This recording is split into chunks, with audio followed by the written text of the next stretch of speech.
de uma certa forma, esse reformismo fraco, para usar um termo que não é nosso, mas que está aí na praça, né, esse reformismo fraco dos governos do PT.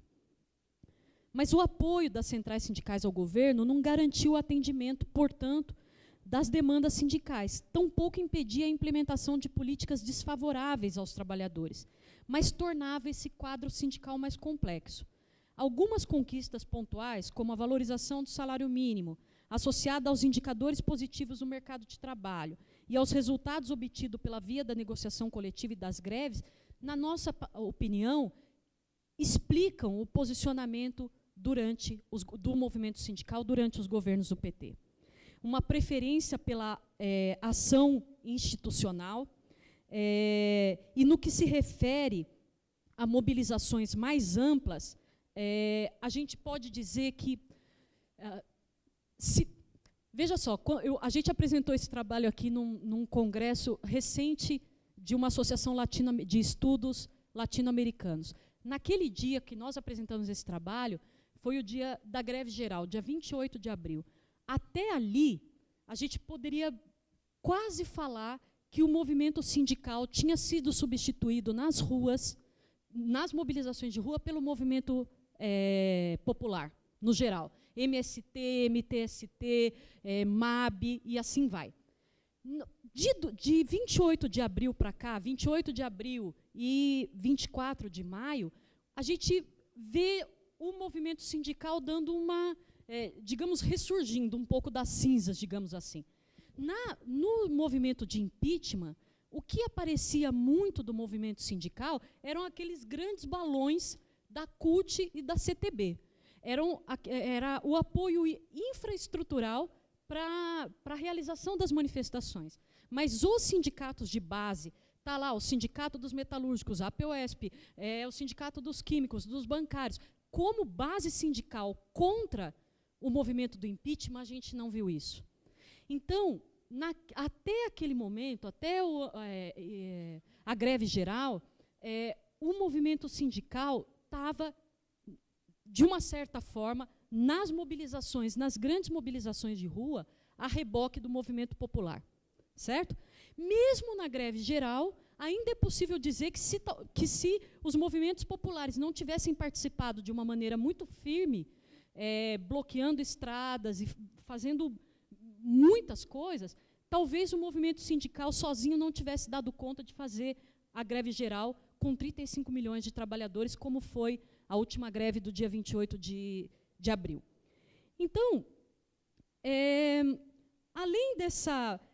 Se a gente observar para o quadro do movimento sindical, por que o movimento sindical não foi para a rua para defender o governo da Dilma, a gente tem aí algumas explicações importantes. Além do fato da Dilma, logo depois da sua eleição, ter começado a implementar políticas que eram políticas desfavoráveis aos trabalhadores, inclusive aos trabalhadores sindicalizados, a gente ainda teve outros processos, essa desmobilização, esse processo de desmobilização como um movimento político mais amplo, durante esse período de 2004 a 2014, um movimento sindical muito voltado para as reivindicações tipicamente econômicas, que não é grande novidade no mundo. Nisso, o Brasil não se diferencia muito de outros países. O movimento sindical, em muitos países, ele é um movimento muito corporativista. No Brasil isso também mas na nossa avaliação tem um elemento a mais que ajuda nisso, que é a estrutura sindical brasileira, que é aquele fato, que eu não sei se até onde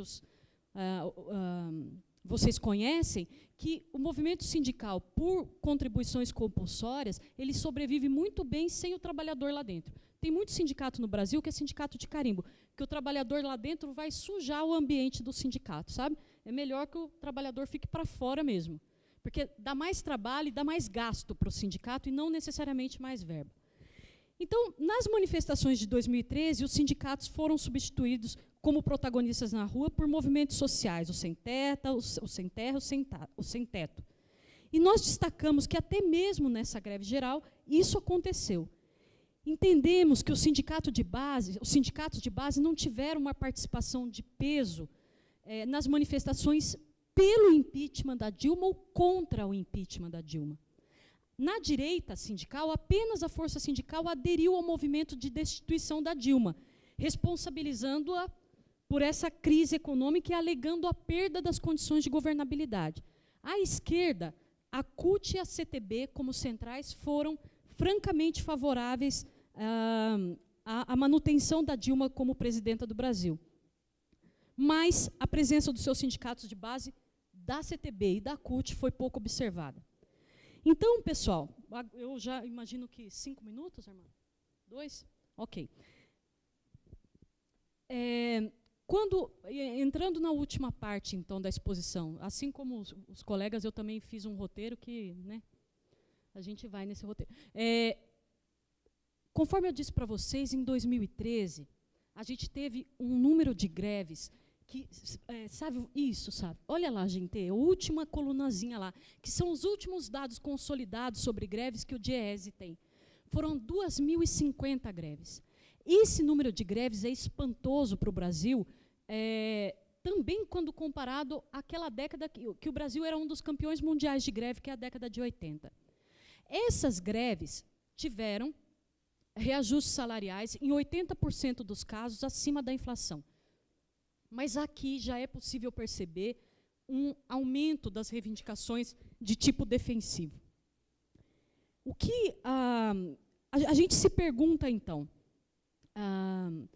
nós estamos entrando numa outra fase, a gente está entrando provavelmente numa fase mais defensiva do movimento sindical. É muito provável que sim. Mantidas as mesmas condições que a gente tem observado nos últimos balanços de acordos coletivos do DIEESE, o número de acordos coletivos firmados acima da inflação caiu vertiginosamente nesses 4 semestres depois de 2013, 2014, 15, nos 6 semestres depois de 14, 15 e 16. O desemprego aumentou, a mobilidade social descendente já aconteceu a partir de 2013, revelando esse retrocesso nas condições de vida, em especial da baixa classe média. Pela primeira vez, depois de 11 anos, o rendimento médio do trabalho em todas as classes sociais sofreu um recuo.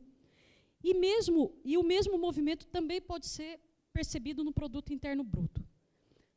Mas, a despeito de todas as críticas sindicais ao governo da Dilma, a iminência do golpe e depois o golpe levou a um realinhamento das posições sustentadas pelas centrais sindicais. E essa foi uma novidade no cenário político pré-eleitoral e pós-eleitoral. A maioria das centrais brasileiras de centro-esquerda tiveram um papel importante na articulação e na resistência contra o golpe. Embora, como eu tenha reafirmado para vocês, o sindicalismo na base tenha se mobilizado pouco. O movimento sindical se encontra num claro momento defensivo. Na base, verifica-se uma tendência ao aprofundamento das motivações de tipo defensiva nas greves. Isso ainda que o número de greves, num determinado momento, possa ultrapassar o que foi a década de 2000. Vocês entendem isso? Porque o número de greves pode ser maior, mas os trabalhadores estarem no momento defensivo da sua luta. Por que o número de greves pode ser maior? Porque por causa do acúmulo de perdas. Então, o que a gente pode assistir, fazendo uma análise aí, um prognóstico de futuro, pode ser até um aumento do número de greves, mas greves num outro ciclo, greves com outro caráter, muito mais defensivas do que foram ao longo dos governos do PT. E esse elemento desemboca num outro, na nossa avaliação, está mais ou menos tão relacionados, que na cúpula a gente acha que pode haver um realinhamento das centrais para o enfrentamento das medidas de ataque mais direto à conquista dos trabalhadores. O último 24 de maio foi isso, né? Mas mantidas essas condições conjunturais de recessão, de desemprego, de ameaça aos direitos, essa luta deverá se manter naquilo que foi a tônica do período da hegemonia do capitalismo neoliberal tucur, né, durante o período do Fernando Henrique Cardoso, que era o quê? Muita luta para continuar no mesmo lugar, que é exatamente o que a gente está fazendo agora. Eu termino por aqui, o resto a gente vai para o debate.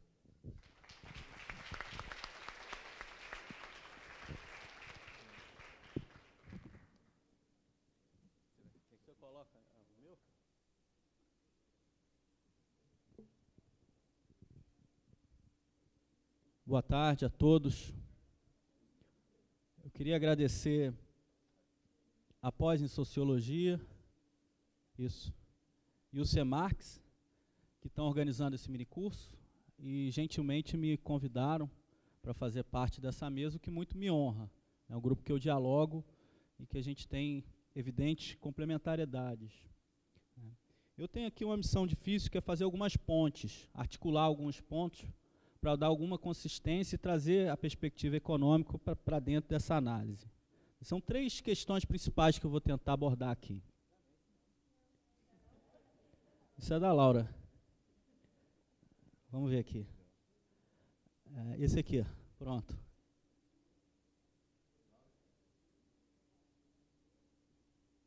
Três questões principais que eu quero tratar aqui. A primeira delas é o modelo de crescimento que surgiu diretamente daquilo que o Armando chamou de frente neodesenvolvimentista. Eu queria caracterizar brevemente o seu auge e as suas contradições. O segundo ponto que eu quero tratar é justamente do esgotamento desse modelo, que coincide com a fragilização dessa frente e com a concentração de poder nas mãos do que foi chamado aqui de burguesia associada e dessa restauração neoliberal. E, por fim, discutir a própria restauração neoliberal, os aspectos econômicos dessa restauração, que não começa no governo Temer, começa no segundo governo Dilma, e trazer aí um elemento novo, que é a análise da crise, das causas da crise e das contradições dessa crise. Por que das contradições? Porque as medidas neoliberais que foram impostas no segundo governo Dilma reforçaram a própria restauração neoliberal, ao aprofundar a crise. As medidas neoliberais do segundo governo Dilma consistiram na base econômica para a deposição da presidente Dilma. Essa é a tese que eu quero defender aqui. Ou seja, o que eu estou argumentando? Eu estou argumentando que essa crise, que foi a maior crise da história, a maior contração da renda da história, eu quero mostrar isso para vocês, ela não teria sido a maior crise da história se não fossem as políticas neoliberais que foram propostas no segundo governo Dilma. Ela seria uma crise grave, ela não foi somente causada por isso, mas se não fosse isso, não seria a maior da história. Esse é o argumento que eu quero propor aqui. Então eu vou tentar ser bem breve, só a variável de ajuste aqui, para a gente ter um debate. Eu quero ouvir vocês também, a opinião de vocês sobre isso. Eu quero primeiro mostrar um argumento de que é a maior crise da história, depois eu dou uns passos atrás e faço uma análise histórica. E aqui, eu não sei se vocês vão enxergar, mas tem algumas crises, tem a crise de 30, cujas estatísticas não são boas, tem a crise da década de 80, tem a crise da década de 90, que foram as mais graves crises, e aqui eu estou medindo crise somente pela contração da renda. Então, quando eu falo que a crise mais grave, eu estou falando, é a mais grave contração da renda da história brasileira.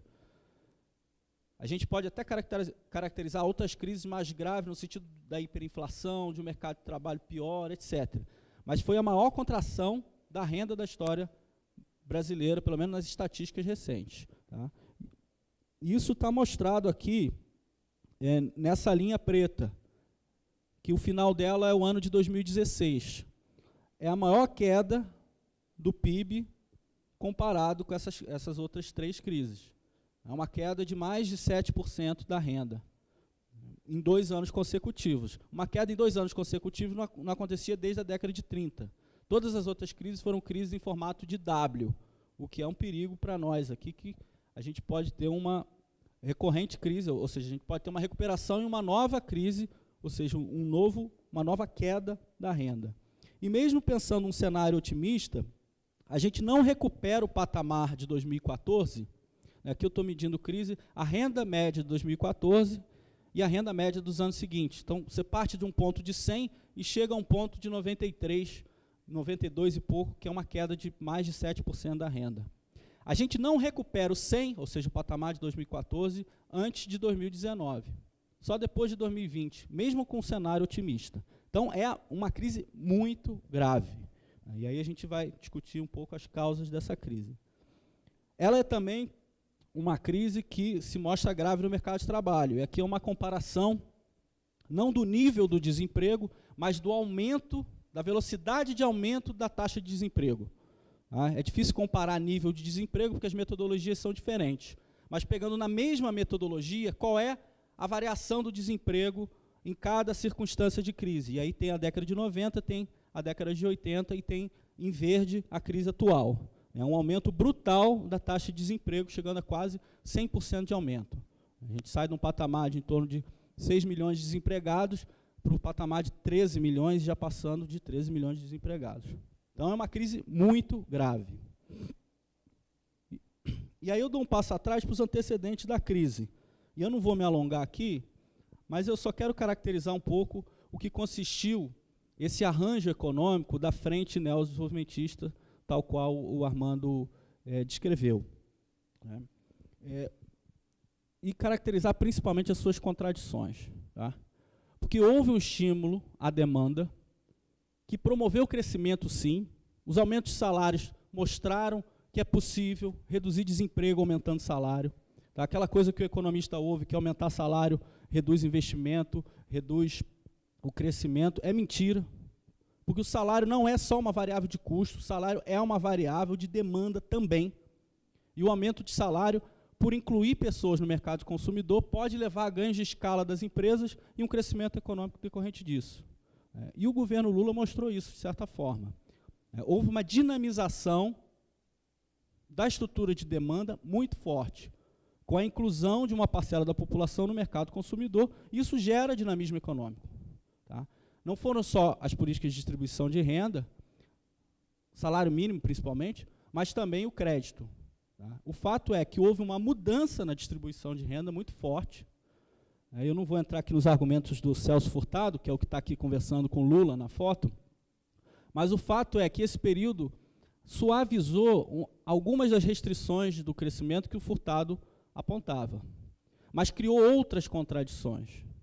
Tá? Por que suavizou?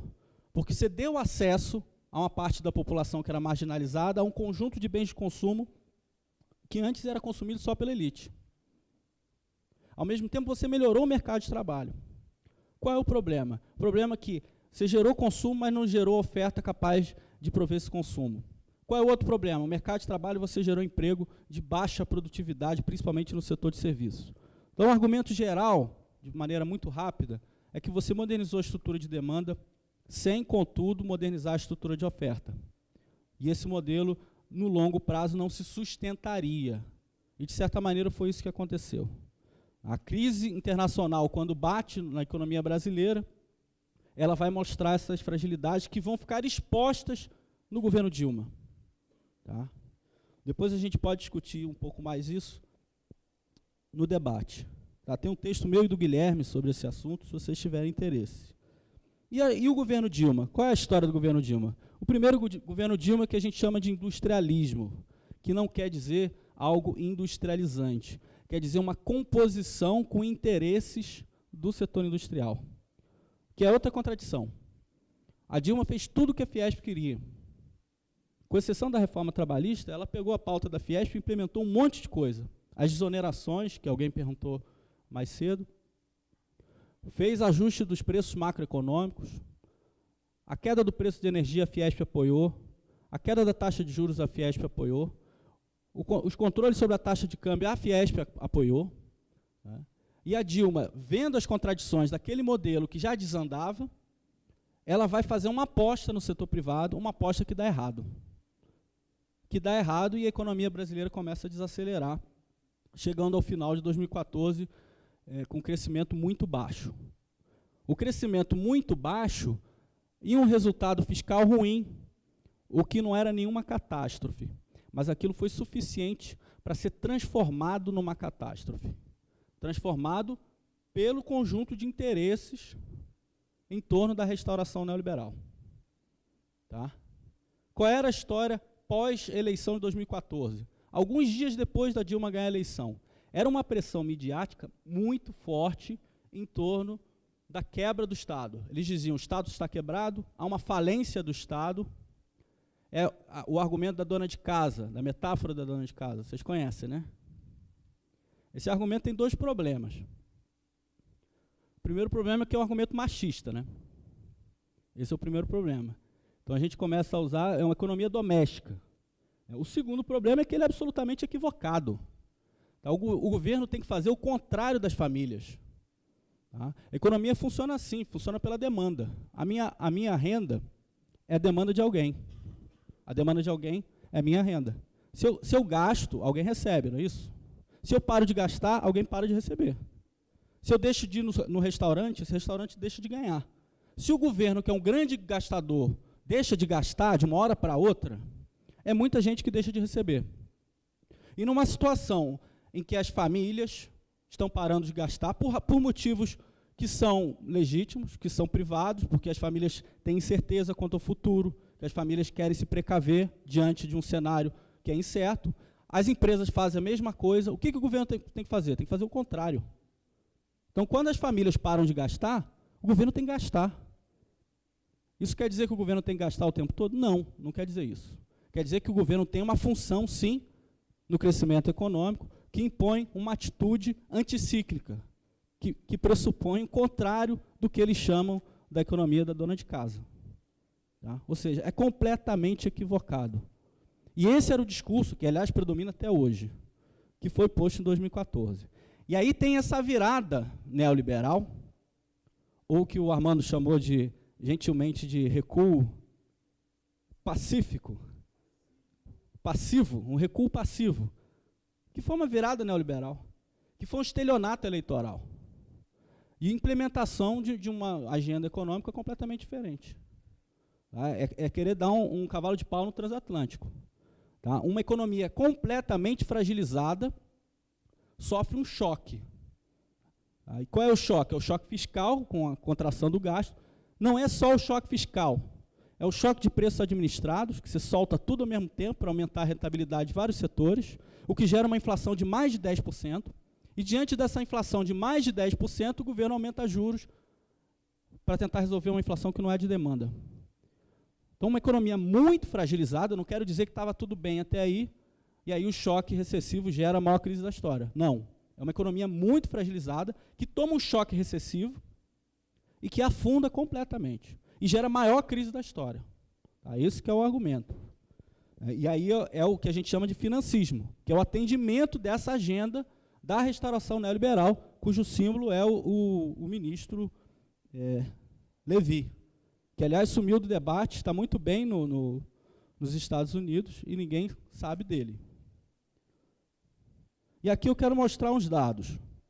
Tá? A desaceleração da renda, ela não começa em 2015, ela começa antes. Tá? Principalmente em 2014, puxada pelo investimento. 2014 é um ano onde o setor de petróleo toma uma crise forte. A Petrobras começa a recuar, tem uma mudança na gestão da Petrobras, e aí já entra a Lava Jato também.